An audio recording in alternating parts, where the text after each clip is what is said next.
అందరికీ నమస్తే. అందరూ ఎలా ఉన్నారు? అందరూ బాగున్నారా? నేను చాలా చాలా బాగున్నాను. Welcome to my channel. మేమున్న అమెరికా ముచ్చట్లు.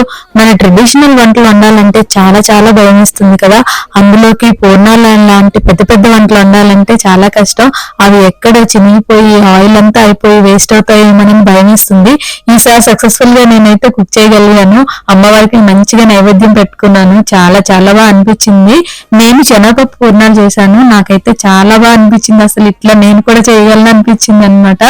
పూర్ణాలు చేత్తో వేస్తే తోకల్లా వస్తాయని చెప్పి స్పూన్ తో వేసాను. అలా వేసినా కూడా ఇంకా చిన్న చిన్న తోకలు వస్తున్నాయి, రౌండ్ గా రావట్లేదు అని చెప్పి మళ్ళీ చేతితో వేసాను అనమాట. ఎలాగో అలా సక్సెస్ఫుల్ గా నేనైతే పూర్ణాలు చేయగలిగాను.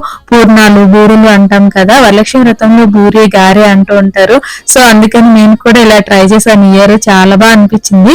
ఎవ్రీ ఇయర్ చేస్తాను కానీ ఈసారి పక్కా కొలతలతో మంచిగా చేశాను. అది బాగా సాటిస్ఫాక్షన్ అనిపించింది. టేస్ట్ కూడా చాలా బాగున్నాయి. Thank you so much.